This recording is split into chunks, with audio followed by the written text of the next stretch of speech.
Have you ever met one of those people who just can't be stopped? It's like they're unstoppable. Yeah, I have. Me too. What's their mystique? Nothing stops these people. Don't stop. Welcome to Mission Unstoppable with Coach Frankie Picasso. You're about to meet some of the most amazing people. Stop. Don't stop. They've accomplished their goals despite insurmountable odds. They beat adversity, physical hardship, and traumatic events, and emerged triumphantly. They're people just like you and me, and they're winners. Are you unstoppable? Here's Frankie to show you how. Well, welcome to Mission Unstoppable Radio, and today we are going on a mission with Dr. Barry Corey. He's the 8th and current president of Biola University in Southern California. Previously, he served as vice president and chief academic officer of the Gordon Conwell Theological Seminary in Hamilton, Massachusetts.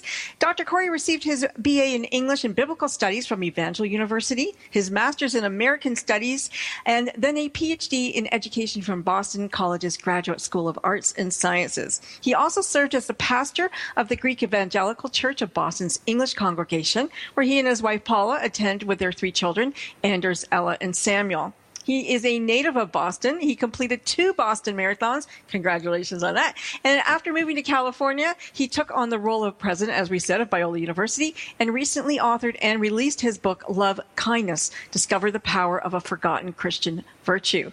Well, please welcome Dr. Barry Corey to Mission Unstoppable. Welcome. Thank you, Frankie. It's great to be on your show. Oh, it's great to have you. Can I call you Barry? Yes, you may. Thank you so much. Yes. I want to have us have the same lexicon and understanding. Right. So can you tell us what you mean, because you talk about it in the book, evangelicals and fundamentalists as it pertains to Christians? Yeah. Well, I think to zoom back a little bit, and that is what does it mean to be a follower of Jesus today? And I think sometimes labels have thrown people off.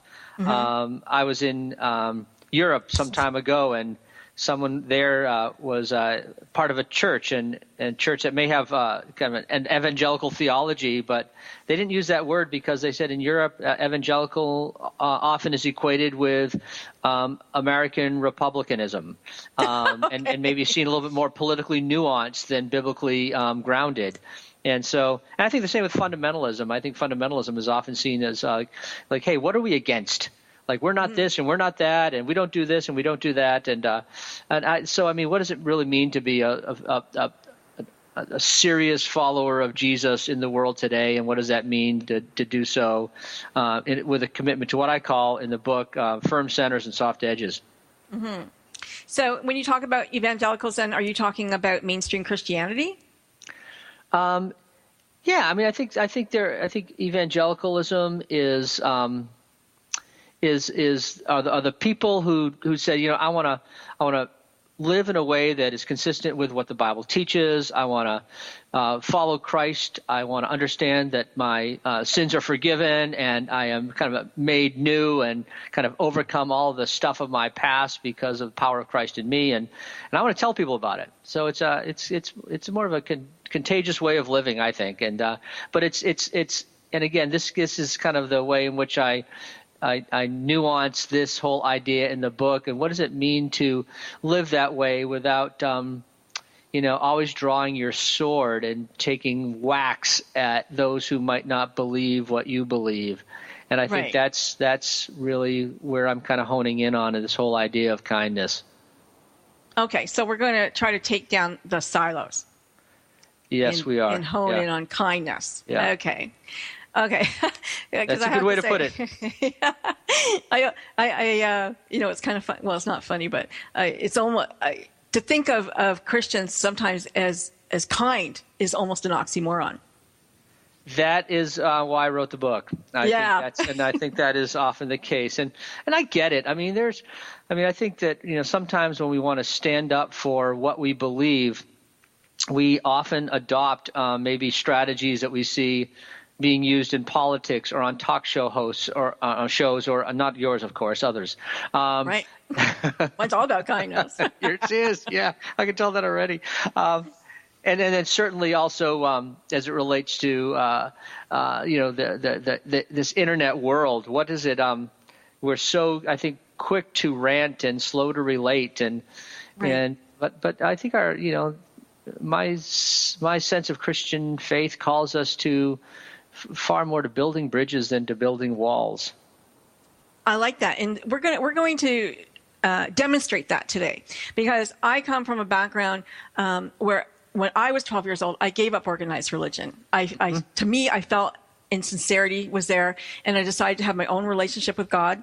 I used the Ten Commandments as my compass, and being free of dogma, I was free to be me. So that's where I come from today. Yeah. And I respect you, and I respect, what you stand for, and I think it's great. And I think what really, when you really hone in on it, the one thing that people neglect to ask themselves really is, what do I value? Because I think if you know what your values are, like you said, those hard, that hard center, that's all about your values. Right. And the soft edges are about, letting people in. That's it.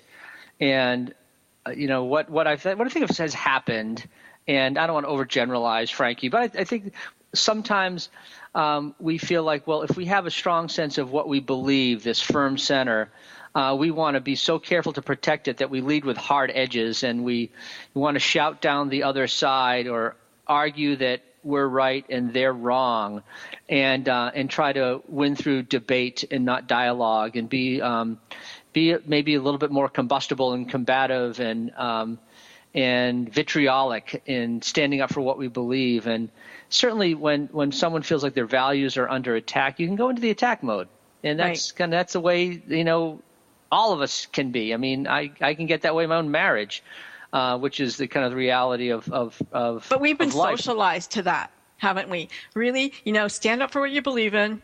Don't take a hit. Make sure you give it back in the schoolyard. I mean, that's really, North Americans were brought up on that. That is true, and I think so here I am. I'm at a faith-based college of about 6,200 students in Southern California, and I've had the incredible honor of being president of the school for the last 9 years. Came out here from Boston with our young family in tow, and as I'm part of this community of students who want to more interested in making a difference in the world than making a name for themselves, and that's by and large is really true. I think that they want to say, okay, well, we want to relate and we want to be connected. We want to, engage with other people. And sometimes when you do that, you can compromise your values as well, saying, hey, whatever you believe is fine, whatever I believe is fine, and let's go our merry way. But I do think that what this Christian faith is calling this generation to, as they try to live out their faith in ways that are like Christ, is that just like I have a strong sense that God loves me, and through God's love I'm going to be a loving agent to the world, but that doesn't mean I need to trim my sails to prevailing winds and feel like everything is okay. So that I want students to feel like they've worked on their own sense of who they are and identified their own value systems. And we work on that. Higher education is about trying to kind of working through what you believe and where you stand. Right. But I want to make sure that there's a lot of grace in this conversation. I don't know if I have time for a quick story. We got an hour. Yeah, absolutely.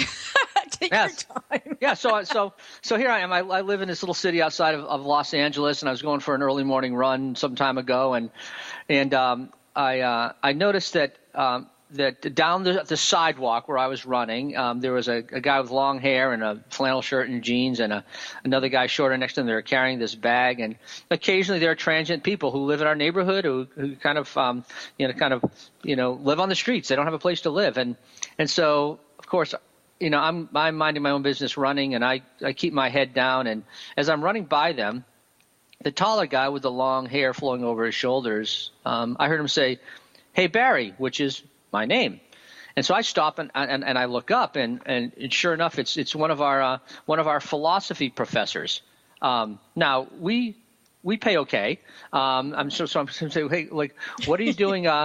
What are you doing hanging out? Yeah, what are you doing hanging out on the streets today? And he said, well, and he's a well-known professor, a well-known author, has an award-winning book, and that he had out. And he says, I go out early in the morning to on occasion to have breakfast with the homeless, not just to give them a sandwich, but to actually have breakfast with them.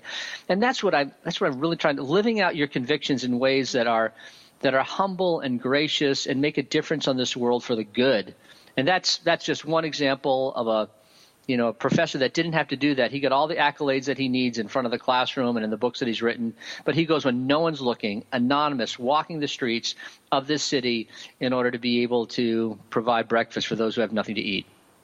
And I like that it wasn't just about food. It was about validating these people. It was about validating and having a conversation. Because really, that's mostly what people miss is just being seen. Yeah, and that's exactly it. It's one thing to say, hey, here's your Egg McMuffin, and, God bless you, and you walk away. Right. It's another to sit down, and this is kind of that incarnational Jesus stuff I was talking about, to sit down and break bread and have breakfast with someone so you're not just, giving them something to eat, but you're actually engaging in their life.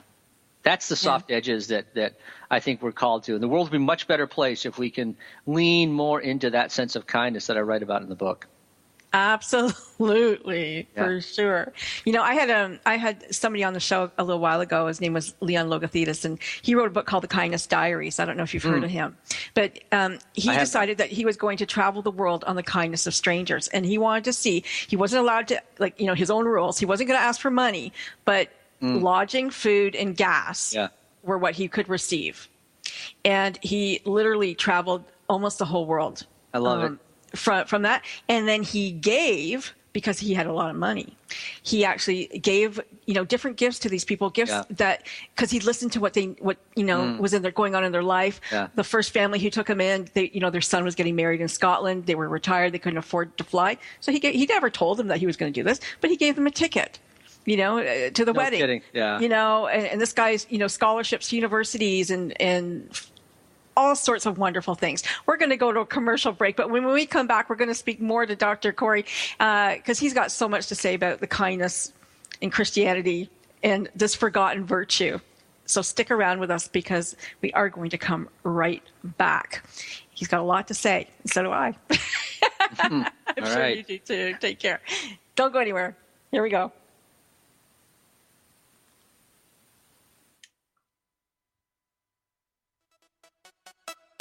Don't stop. That's right, don't stop listening.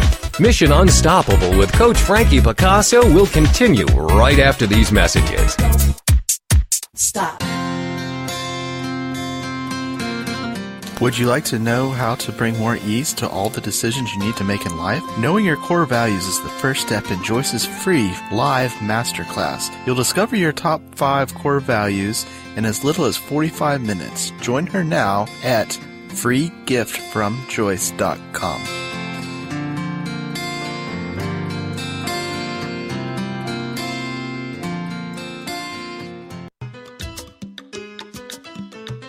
Darling, what is going on? Whatever do you mean, dear? Why have you taken me to our special place to eat? Sweetheart, I took you to El Charro on the Ridge tonight because I know you love it, and I wanted this meal to be the very best. Oh, honey, those fajitas smell divine. I know, my dear. Everything about El Charro on the Ridge is wonderful, just like everything about you. Oh, my sweet, sweet man. I can't stand it any longer. Let's take our love of El Charro food and each other to the next level. Marry me, darling. Baby, you don't know how long I've waited for you to ask. Of course I'll marry you. As long as you promise to take me to El Charro's on the Ridge on Old Jacksonville Highway by Brookshire's Fresh. Anytime I want. I'll be yours forever.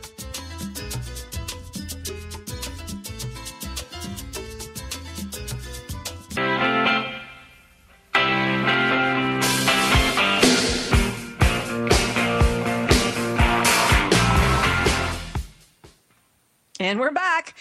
I am the unstoppable Frankie Picasso, and with me is Dr. Barry Corey, and we are talking to him about his latest book, Love Kindness, Discover the Power of a Forgotten Christian Virtue, and about him and his life and everything else. And to that vein, I want to ask you about your late father, the Reverend Hugh Corey, and how he epitomized the power of kindness. You wrote in the book that he was the kindest man that you know.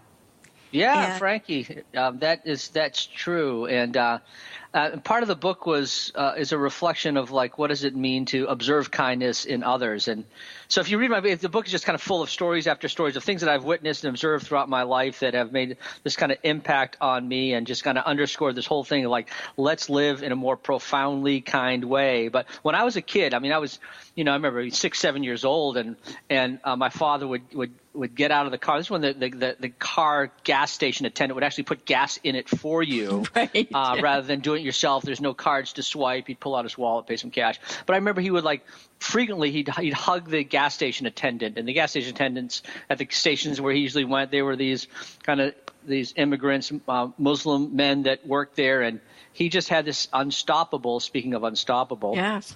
Love for other people, and I didn't really. It was actually awkward for me. I remember as a child, he would, he would go to the cobbler. He'd get his shoes fixed, and then he'd say to the cobbler, "Hey, can I pray a blessing over you?" And he'd reach his hands across that, polished stained counter, and they would hold hands, and this Armenian cobbler wouldn't say anything. My father would pray a blessing over him, and I'd be standing at the door hoping no one would come in and catch us in the act of talking to God. And one time when we were at a furniture store, my father's buying furniture, and he got to know Reuben. Reuben was a Jewish furniture merchant that ran the joint. And one time my father went up to him, and my father had the audacity to take Reuben's face in his hands and look him in the eye and said, "Reuben, I love you." And I wanted to crawl under that desk that was right there on sale in the corner there, because these were mortifying moments for me. But when I moved to Bangladesh when I was in my 20s to kind of find myself, and I was doing some research there with children of the landless poor and kind of living a new life there, very different than anything I had ever done before. My father came through for a few days, and one particular morning we were going for a walk along these streets, and these were, crowded, polluted, rickshaw-strewn, dumpster-laden, fetid streets of Bangladesh with the Muslim prayer call, over the speakers from the mosques nearby. And as we walked the streets, my father this one morning, he said, "There's some words of Jesus that have really kind of impacted me." And he said, "I don't know what to make of them." And I said, "Yeah, wait, what are they?" And I'd heard him quote the Bible many times before in my life. And he said, in the book of Matthew, that gospel, Jesus says to his followers, he says these words, "Whoever receives you receives me, and whoever receives me receives the one who sent me." He said, in other words, I have to make myself receivable to those who come my way, because I've been transformed by the love of Christ, and I want to make sure that others have an opportunity to see Christ's love through me. And everything kind of, how your life flashes before your eyes. It was one of those moments where those images that I had as a child of the Islamic gas station attendant, the Armenian cobbler, the Jewish furniture merchant, that my father wasn't being weird. He was being receivable, and he was loving those who he felt the spirit in him was calling him to love. And I thought, that's a good way to live our lives. Yep. And maybe I underscore this too, Frankie, that to live the receivable life, and that's what I'm talking about. That's what this book is a lot about. Doesn't mean you're always going to be received. Sometimes you're going to be rejected. Sometimes you're going to be ignored. And so these profound acts of kindness that we live, sometimes they'll be, sometimes those are going to be rejected. Sometimes they're going to be accepted, but they're never going to be forgotten. I think kindness has this haunting power to it that when you're kind to someone, even if they reject it, it's going to shake them, and they're not going to forget it. And it may take a while for that kindness seed that you planted to germinate. But we don't live the kind life in order to be thanked. I think we live the kind life in order to be obedient, I think, to what, the way in which we're supposed to live our lives. Well, I think that something does come back to you, whether it's from that person or somewhere else. You do get some satisfaction out of living that way. You do. And, it's interesting to talk about missionary work because, Christians were called to, I am no expert on Christians, but they've been called to, tell the world about Jesus and convert people to their way. And yet it's interesting that those same people that they go to convert would be people they would not invite into their home, would be people, that they would think of as poor buggers or whatever. And, I'll give you a case in point. My in-laws, who are currently missionary in Cambodia.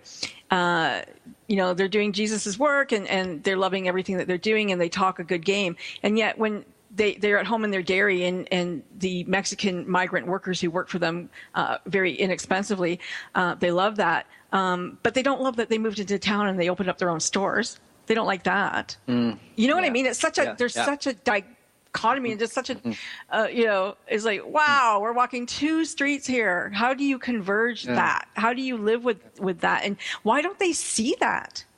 One of the simple, I think, images that come to mind that I talk about this in a whole chapter in the book is the idea of a meal, your supper table. Mm-hmm. All my Canadian friends, they have dinner at noon, and all my American friends, they have dinner at night. So it all depends on when you have your dinner.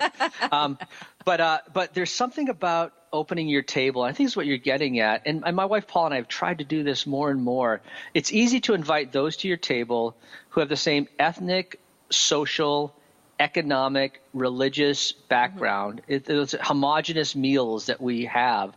But I actually think that we are called as I see it as kind of followers of Jesus to open up our tables to those who might not be like us. And what does that mean to invite or respond to an invitation? I've been invited to some meals from people that in different parts of the world that they had very little to give me in terms of like a beautiful china and a nice dining room. They're very simple, humble homes in different parts of the world with a simple meal. But that profound act of kindness to me that's where so much happens around a supper table. But it's that act of kindness. It's that act of, I'm going to feed you because you're a stranger. I'm going to give you what I have, even though it's nothing. Right. I'm going to give that to you.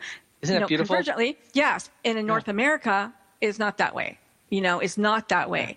It really, and even when you look at the kids of today going, well, I don't know if I can afford to have a child. I'm like, you know what? There's never been a night at my dinner table when you couldn't add somebody else. Stretch it with something. Mm-hmm. Yeah. Right? Oh, yeah, that's true. Always. I remember my mother's Swedish meatballs and baked macaroni.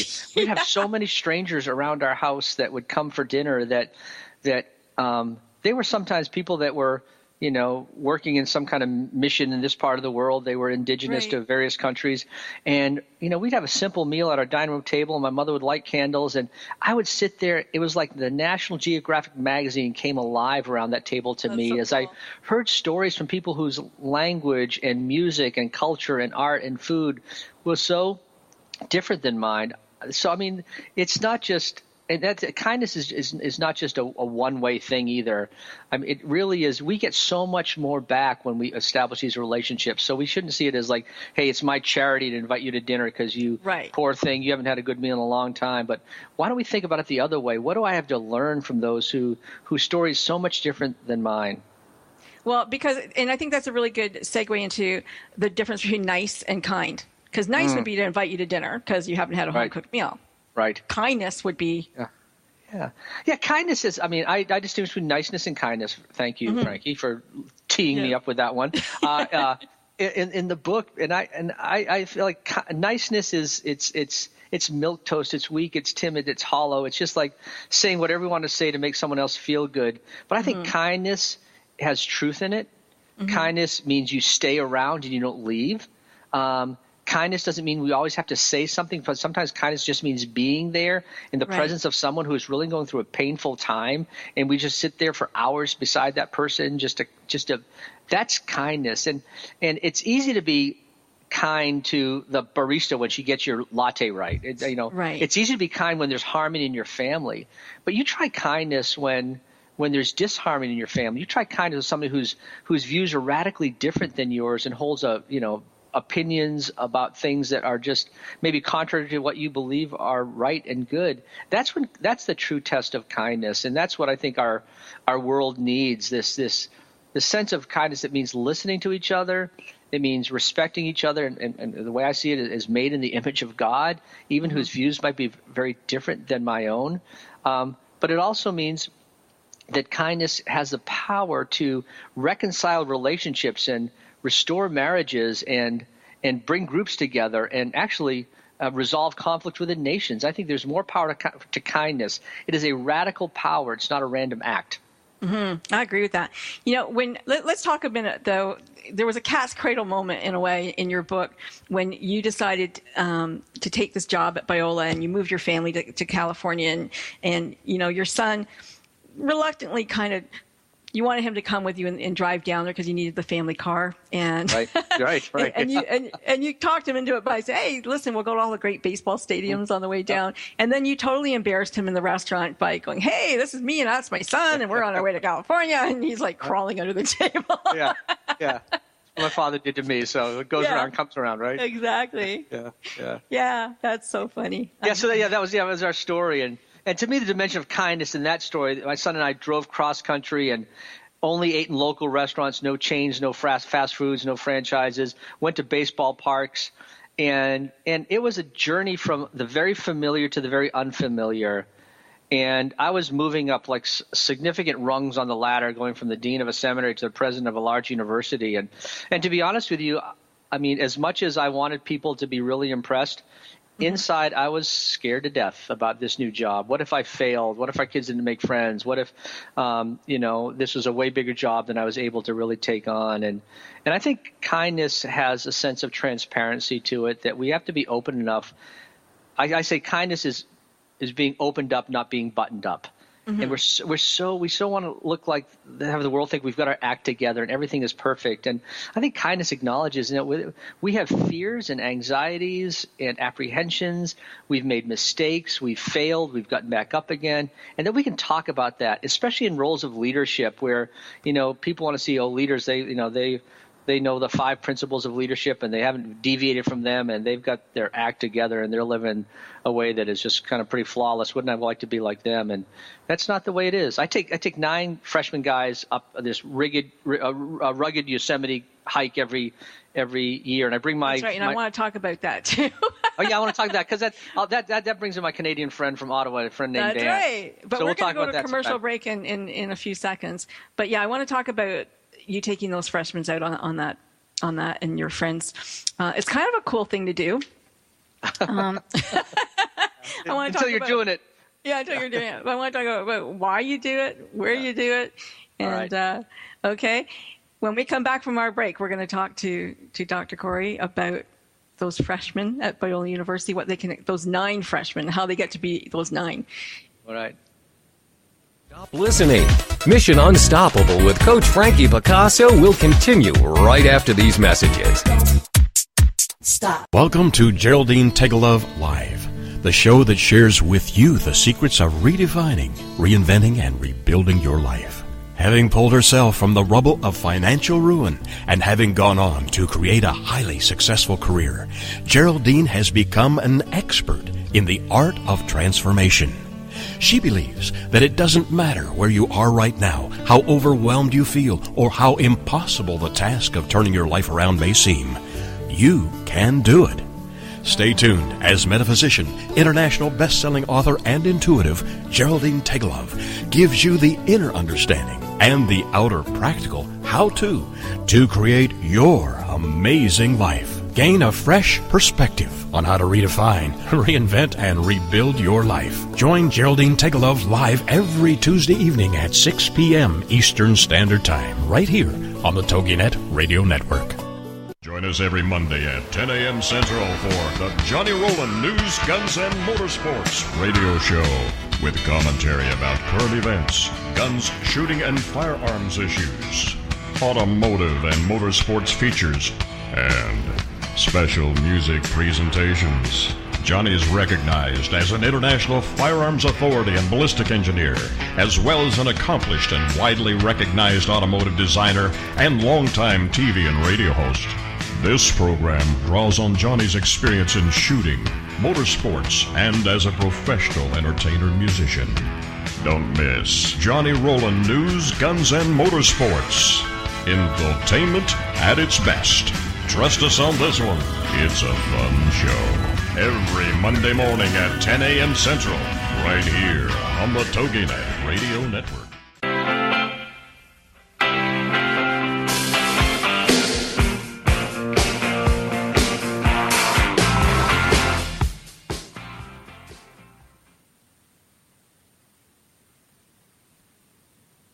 And we're back on Mission Unstoppable Radio. I'm your host, Frankie Picasso. You're listening to Dr. Barry Corey. He is the president of Biola University. And he takes the freshman 9 on a camping trip, a hike, a grueling couple days. Yeah. Tell us what you do and who you do it for. Yeah, it's a great idea when you're thinking about it, but when it actually comes around, you're going like, what am I doing? So I had this idea about 7 years ago, not long after I started here at Biola University in LA, that I felt like, we have about 900 or 1,000 new students or more that come every year to Biola, and I sit with them in the cafeteria. We maybe talk together after a class or, walk the sidewalk. But I felt like I didn't know them that well. And I thought, if I'm going to really do this job well, I don't need to just know budgets and strategic plans. I need to know about these students. Mm-hmm. And so I work through the admissions office. We pick 9 students that are variety of backgrounds. They're whole families, broken families. They're international students. They're physics majors, or they're, psychology majors. They're, from the inner city, from farms. And the only consistent, they have to have some kind of leadership skill. They might have been captain of a volleyball team or, started a little, cottage business. And they have to be rugged enough to be able to carry a 40-pound pack up 107 switchbacks on the exposed face of Yosemite in the hot August sun. And so we started this, and I invited a friend of mine from Ottawa, Ontario, a kid I grew up with. We have houses near each other on this lake up in Canada. We spend our summers there, best men at each other's weddings. And so I wanted these freshmen to see, like, life can have relationships that endure all of your seasons. And this guy, his name is Dan, and like no body fat. He's a man's man. He's like rugged, and just kind of the kind of guy you want to hang out with. Right. Lumberjack. A lumberjack. Yeah. Lumberjack Dan. Oh, he'll like that if he hears this radio show. So we go and we drive the 6 hours up to Yosemite, and the time together is really about, I call it life is intense. That's INTENTS. That life is a journey, and we pitch our tents for a season, and then things happen, and we pull up our stakes, and we have to move on to something else, and we have these different seasons in life, and I want to know from these guys this new season in their life, like what is it that they're experiencing, and they tell me their dreams and their challenges. They open up and they share about life, and they each have about 30 minutes on the trip to tell their story, and we ask lots of questions, and I unpack my story, and Dan does as well, because I think part of leadership, at least for this generation, is not knowing like the principles of 5 steps to successful leadership, but it's much more about like this is how I live my life, and this is where I've done well, and this is where I haven't done so well, and these are the challenges that I've faced and overcome, and this sense of transparency, right, I think, is what this rising generation really wants to see in leaders. I actually may modify that, more translucency. I don't let them see everything, right, but I let them see enough of who I am. And I come back from that mountaintop experience just like higher than a kite, that these students are amazing. They're gifted. They're bright. They've got dreams and aspirations. And I feel if I know these 9, I can know the other 900 really well. And that to me is part of here's a caveat. The 900 men, but what about the women? What do you do for them? How do you get to know them? Thank you for that. You didn't. Thank you for asking that question. So for 7 straight years, I have taken these 9 guys up to Yosemite, and in the back of my mind, I'm thinking like I know these guys' stories really well, and it seems like with 2 guys going on a hike, this is a good way to do it. But 3 things happened actually. One is that every year these guys are 18, and every year I'm not. Yes. That mountain gets heavier and heavier to climb up. And 2 is my friend Dan. He's moving to Rwanda with his family. He's going to work for some hydro company there, and he's living the adventure. And 3 is that I felt like that what you just said is true. And so we're actually doing something different this year, and we're going to be heading up to a different set of mountains, and we're going to do there'll be a few of us involved, and we're bringing men and women students, and we're going to be doing the journey together. So as of this year, we're starting a new chapter of this whole idea of life is intense. I like to see just the girls go for once, though. Letting them not just be, guys and girls. Just because girls, when they're together, it's a different vibe. Yeah. As you probably know. Yeah. Yeah. And we're going to break up this group too. And we're going to have, times when just engaging with one than the other. And so, Yeah, well, call me back in a year, Frankie, and let's see where Okay. Yeah, I appreciate your counsel, though. Yeah, I do. Yeah, it's a great idea. You've got both sexes there, so and women didn't want to they're not there just to meet a husband, I'm sure. No, they're not. No. So that'd be great to hear that. Yeah. Well, that's interesting that Dan's going to Rwanda. Wow.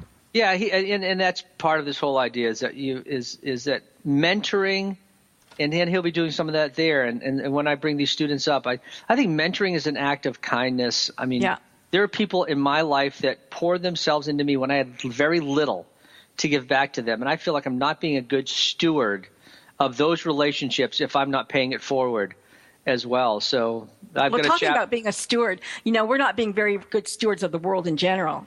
So anything that we can do towards stewardship and leadership and taking accountability and taking blame and all of that good stuff is very important. And I agree with you about, coaching. I think that leadership is now more facilitative than hierarchical, that, we're there to kind of coach and mentor rather than, tell people what to do. Because that's the way they learn. That's the way they learn. And I think, you learn by coming alongside those that are willing to let down their guard and let you into their lives. And that's the way families work. That's why families ideally should be so healthy, because we are who we are. Mm-hmm. And so I think, how can leadership be more incarnational that way? If I actually stopped reading books about leadership a number of years ago, because there are 7 habits and 8 principles and 10 steps, and I can't count that high. It ends up being, leadership was all about lists. Am I doing enough things? And when leadership is more about your own journey and your story, I learned much more about leadership by reading a biography, right, than I do about. I agree with that. Yeah, the 7 habits or whatever. Yeah. You know what? You're going to develop your own style of leadership, and you're going to know that you're doing a good job because people are sticking around. That's it. And I think that's your measurement. Yeah. Right. So let's talk about something a little bit tough, because this topic interests me. I want to talk about, at the time in Bangladesh, you had a good friend. It was a woman who later came to you and came out to you and told you that she was in a lesbian relationship. And I guess, I don't know if she was looking for you to say that's okay, or she was looking just to, I want you to know the truth of me. But she came out. And, you talk in the book a little bit about the hard center is that you have these values that, Christianity says it's not something that God doesn't want you to do. But at the same time, I look, God made you in his image. And so these people, if they're here because of God. And so how can they be denied the love that the rest of us get? So how do we tackle this? How do you tackle this? I know how I tackle it. Yeah, I know. There are I have 2 chapters in this book, and when I was writing this book, Frankie, I knew these chapters would be very sensitive to a lot of people, because how are you kind in one of the most deeply felt issues of our day? Mm-hmm. And this is a hot button issue for many, many people. And it is. And so when I was talking to the agent of mine that was, talking about the book, and I said, well, I've got 2 chapters in there that may for some be a bit controversial. And he said, save those for your second book, not your first. Mm-hmm. But then he read them, and he said, I think they need to be in there. So, here's my simple way of unpacking it. And I think the best thing to do is, there are people going to disagree with my views and values on human sexuality. But I hope they don't disagree on the way in which we need to talk about this. And that's what my book is really talking about, is how do we discuss these issues in a way that, again, we're not standing on opposite sides of the street, waving banners with bullhorns and shouting and throwing things at each other, to have conversation. There are good-hearted people that have a strong Christian faith that view sexual intimacy to be in the confines of a marriage, as marriage has historically been defined between a man and a woman. And that's my position on this. But it's so when I had these views for a long time and see them grounded in historic Christian truths and the Bible, Yet at the same time, I hadn't had a lot of encounters with just being able to meet those whose views were quite different. And so when I was in Bangladesh, this one fellow Fulbrighter named Karen, she came out to me and said, "This is the story of who I am," and she knew. She didn't tell me in order for me to agree with her. She told me because she wanted to tell someone that she didn't feel would be, at first blush, just judgmental against her. And Karen and I had these long conversations. And then within a few weeks of these conversations, there was this terrible cyclone that hit the Bay of Bengal, and over 100,000 people were killed in one night. It was a terrible storm. And she and I went down and worked together for the common good. And sometimes you're not going to see eye to eye, but you can still work shoulder to shoulder with people. And that's my point, is it's not trying to change everybody's mind, but how do we recognize people are made in the image of God, and to dignify them and to work together. And just because we don't agree with someone's decisions or choices doesn't mean we don't listen to their voices. It doesn't mean we don't work together, that we don't love each other, that we don't care deeply about how we can help make this world a better place together. And I think that is all part of the firm center, soft edges that I'm trying to get across in my book. It's not that we have to convince everybody to change their mind, but I think we need to change our attitudes. Okay, but do you have an LBG groups on campus? We have students who are LGBT. We have, places for them to talk and have conversations with each other. And we don't ask students about their sexuality as they come here. We don't make students leave if they say that they're LGBT. But we are a covenantal community, Frankie, and that gay or straight students, we ask them to live within the sexual ethics that we feel like when they're part of this community are important. So we're consistent in that regard. Okay, well, that's fair enough. But I do want to talk about it a little bit more because this week, but we're going to go to a break. This is our last break, folks. Stick around. We're going to talk about a little bit of heavy stuff here, and I think it's important too. And we're going to leave you feeling good, though. I promise you that. Dr. Corey's going to leave you feeling real good. I don't know if I could promise anybody that. Thank you. We're going to do that. So stick around. Don't go anywhere. We're at the last legs of this journey on this last little bit of mission. Unstoppable. Stick around. Be unstoppable, too. Don't stop. That's right. Don't stop listening. Mission Unstoppable with Coach Frankie Picasso will continue right after these messages. Stop. Have you heard? The pages of American Patchwork and Quilting magazine come to life on our new weekly online radio show, American Patchwork and Quilting. Join Pat Sloan, our blogging and quilt designer host, as she talks about the latest trends, ideas, and inspirations.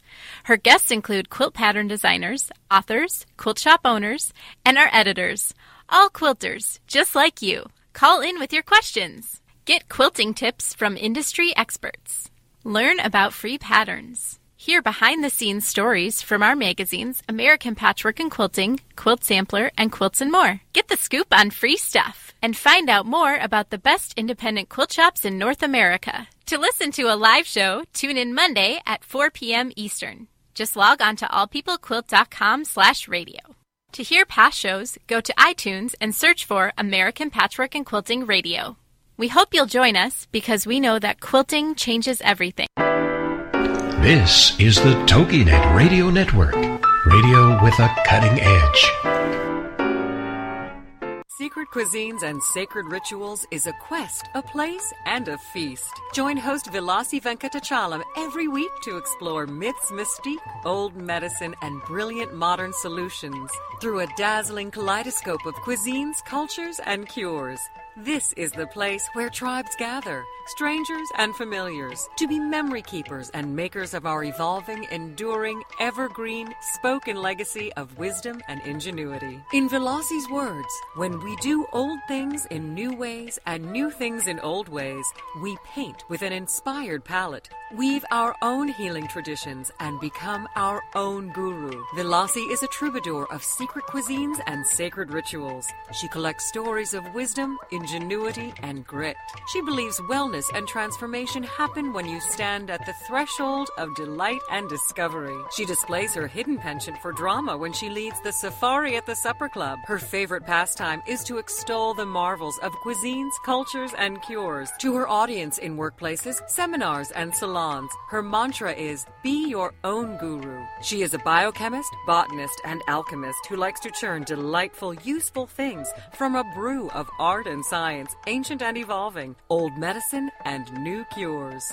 Join Vilasi every Friday at 11 a.m. Eastern Standard Time, only here on the Woohoo Radio Network.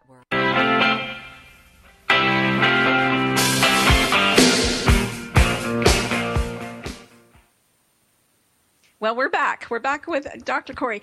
Barry, there's so much going on. There's so much going on in the world right now. We were talking about, gay, lesbian. We're talking, the politics is on. We haven't even touched on that. We probably don't have time too much about that. But one issue that did come up this week, and my husband came running up the stairs. He goes, do you know that Obama just signed this thing? And he said that.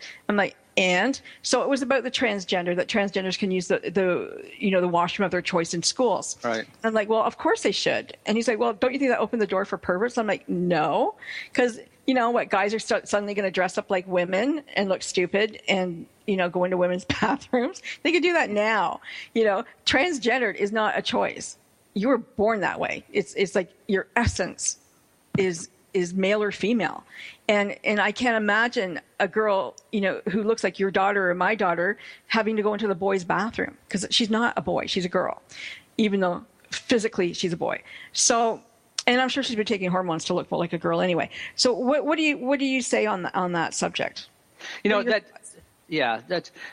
I think there's so many, I think, complexities that we need to think through on this, and that's why when the executive order, not the executive order, but the Dear Colleague letter came out from the White House, I think it caught a lot of places off guard to think about like how does that work in our institution, and how can we come alongside students that are transgendered in a way, but also respect other students as well. I mean, we're a community where this might sound really draconian to some of your listeners, but actually the halls in our residence hall are single-sex halls. I mean, we don't have co-ed halls, and so there are so many complexities to this that to have kind of an edict that says it has to look this way. There was a great article in the New York Times last week, an op-ed by kind of a left of center columnist who just said, we need to slow down on this and have some conversation about all of the implications of this, rather than saying unilaterally and one size fits all, this is the way it should be. And I think that's the way in which, even as I talk about in this book, that we need to have more conversations and less edicts, and let's talk about all of the implications of this. Sexuality is, when it comes to transgender and LGBT issues, there are a lot of complexities in there that I think that are worth us thinking and talking about. We've had our board of trustees at Biola University have long sessions with a lesbian Christian, how does she view this issue, and what are her perspectives as one who's chosen to when she was here to live a celibate life in that regard. So I do think that just to have sweeping generalizations that it should be this way, it should be that way, without allowing communities of faith to talk about that and to respect all of our students, because I care about the 6,200 students who are here, and some of them are LGBT, and how do we work with them in a way that respects our understanding of faith, but also their own dignity. Right. But I would suspect that if there's a transgendered youth at your university, folks won't know who they are. They're going to think they're male or female. They're just because that's who they are. Yeah. I think maybe they haven't had the surgery yet, but that's who in their heart, soul, spirit, whatever, they're going to look their part. They're probably going to look their part. Yeah. And I don't think you have to, take ID at the bathroom door going, male or female, because they're female or they're male, one or the other, right? Well, this zooms back to the whole, the kind of the political climate that you were talking about. as well a few minutes ago that we didn't have really time to talk about. Right. But when I wrote this book, Frankie, I wrote this book from a perspective that I think we're even on both sides of the political aisle, that we're much more about ranting and calling names than we are about sitting down and talking about these issues. And I think that Dear Colleague letter from the White House was another example of, hey, we're not going to talk about this. This is the way it's going to be. Back in the mid-1990s, when Newt Gingrich got into power with a lot of he was in power already, but a lot of freshman congressmen and women in the U.S. Congress. They were instructed by Newt, so I hear, to don't move to Washington, stay in your homes, in your communities, and commute here on Mondays and then go back on Thursdays.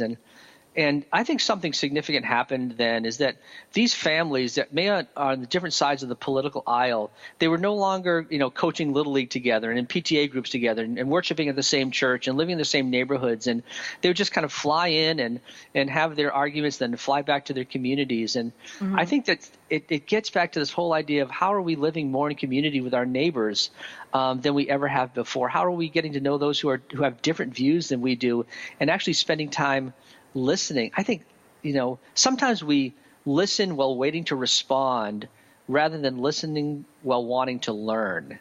Right. Absolutely. And that's kind of what a lot of these issues. One is called active listening. The other is called listening. Yes. Exactly. Yeah. So, okay, I got to ask, but I have to ask questions. So I'm going to, in terms of your college, what would you say, if I just blanket, which way are they voting? Who are they voting for? We took a poll at Biola of our students, and there weren't that many that responded. I think most were probably leaning more towards those responding to the poll were leaning more towards the Bernie Sanders movement of our students. I would hope so. and I think that if you polled our faculty, which we haven't done, and I can't speak for them, it probably be a different story. We're conservatism is a good thing. I know a lot of people would wonder about that. But kindness would go to Bernie. Kindness would have to go to Bernie. Well, when you look at I had an article in the Washington Post a few months ago, which the headline was, "I'd like to punch him in the face," which it was basically the Washington Post put that headline on there. It was the day after one particular candidate said to a protester, "I'd like to punch him in the face." And I think and I comment on the kind of the shrill tone of politics, and I lamented the fact that in Christianity and in the church and in our people of faith, sometimes we have adopted that same shrill rhetoric. And it doesn't mean we need to – we have to stand up against injustices with tears in our eyes and with real concern in our hearts. But we don't necessarily need to lead that way. And I think we need to listen more and holler less. And I think that's. But if you take leadership and you say the art of being a leader is to lead by example, and Bernie, led by example. He was there at the March with Dr. King. He was there for. That's been his whole persona for his life. It's not Johnny come lately. It's not, because of politics, I'm going to get more votes. It's who I am as a person. Right. I think Bernie is very consistent in that regard. And yes. And he hasn't trimmed his sails to prevailing winds. But I also think there are those on the conservative side of the political spectrum. Trump scares the crap out of me. But what is interesting about Bernie? Yeah. What interests me about Bernie is that I'm a painter, and I was at an art class, and these two 12 and 13-year-old girls were talking about how they hope that Bernie in Canada, how they hope that Bernie Sanders will get in as president, and how their parents are so stupid because they like Trump.